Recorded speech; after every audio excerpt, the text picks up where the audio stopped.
today's show, we have the author of Paycheck, Philip Dick, and we also have the famous philosopher, Rene Descartes. Thank you for coming out to the show today. Thanks for having us, guys. Feels good to be here. Thank you for inviting us. No problem. So, Philip, as we were talking earlier, you mentioned that Descartes actually inspired this film. Is that true? Yeah, he actually did.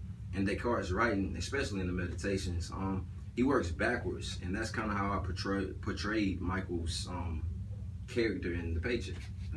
Yeah, I noticed that, especially when he's forced into only having this envelope. It reminds me a lot of the time when I forced myself to go back and I doubted everything, that the only thing that Michael had was that envelope. So the only thing I had was my thoughts.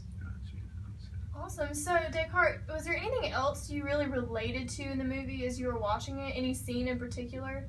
Yeah, I think one of my favorite scenes was the scene with the envelope, where he was in the hotel, where he was pouring out all the contents, and he was looking, and he knew that there was a truth behind the contents, but he just wasn't sure exactly what they were pointing out to him. He was trying to use his reason.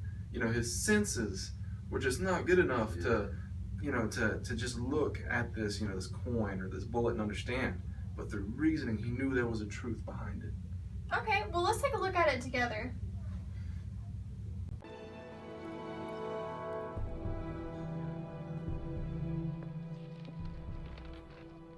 Michael, thank God you're all right.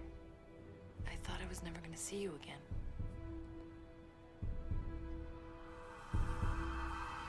Michael, it's me. Rachel. Look. You can't remember me. No. I'm sorry.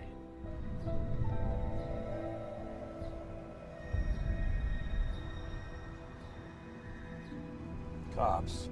We can't go in. I'll have to wait for a clear shot. Maya, stall for time. Tell him you thought he would remember something, and you two were engaged. I guess I thought you'd remember something. We've been together for 3 years. I don't know what to say. I'm really sorry.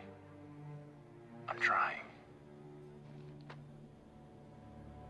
That's how he's doing this.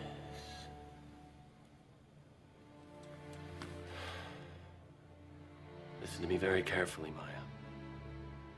This is what I want you to say. Michael, I can see you still have the envelope. That means it's working. I know you switched the personal items. I helped. You left me a note on a mirror. You left me a note on a mirror. I'm supposed to take something from you. I'm supposed to take something. Something I can use to get to Something Stevens. I can use to get to Stevens. He's a man you worked with. He's a man trying you to worked fix with. the machine. He's trying to fix the machine.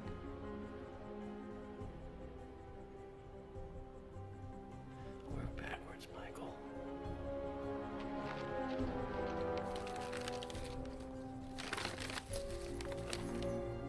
Yeah, take the swipe card.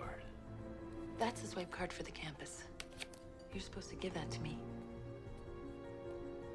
Rachel wouldn't be hurt if you hesitated. She'd be impatient. Look, Michael, if you can't trust me right now, then we are lost. For good.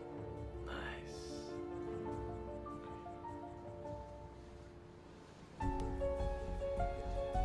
I'd better get back. They'll get suspicious soon. Wait here. I'll be back in half an hour.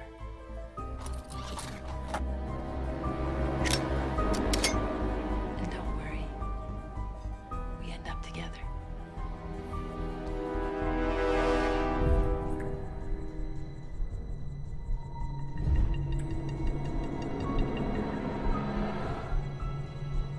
Michael. I love you.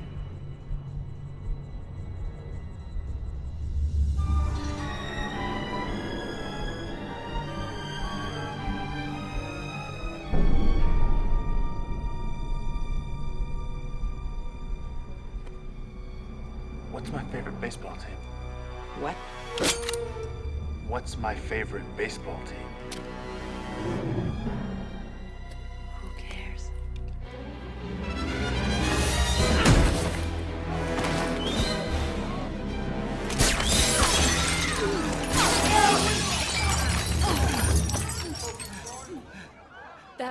Red Sox? Okay, so on the surface, this scene seems very simple, but I have a feeling it can be a little bit more complex underneath. What would you think about that, Philip? I mean, the scene, it was very complex. It was meant to show the battle between reason and the senses. Descartes, your meditation, I mean, it described the struggle very well. Would you like to explain yourself? Yeah, I really enjoyed this scene, Philip. I really did. No, it's so deep. It's got a 4-part thing going on here. See, not only did I see him battling with his senses because he had his memory erased. He had no idea what this lady looked like. He just had to go on trust, and that just wasn't good enough. So, another thing that really came to light is how you pointed out that there was a great deceiver. Like I said, his senses were lying to him. This deceiver was taking advantage of that. Well, see, when they kissed, he had a thought-provoking. His senses became doubted. And so then reason kicked in, and he asked this lady a question. He says, what is my favorite baseball team? Now, obviously, the deceiver doesn't know him personally. He doesn't know. Then, another thing is how you showed God, and you compared that to love in this scene. See, because then his true love, the real Rachel, comes and knocks this lady out, thus saving him, and they both escape okay. Wow, that was a really awesome answer. I never thought about it that way. Now, as one final question, some of our viewers wanted to know, Philip, is, every child wants to save the world. We grow up thinking, I'm going to save the world. But I've noticed that some of your characters in this film don't say save the world. They say, I want to change the world. What does that mean? Why was it phrased that way? I mean, think about it realistically. Realistically, one person can't save the world. But one person can change the world, and that's the impression I was trying to give. Even if the world they change is a person's life. I just want to inspire everybody to do everything they can to change someone's world for the better.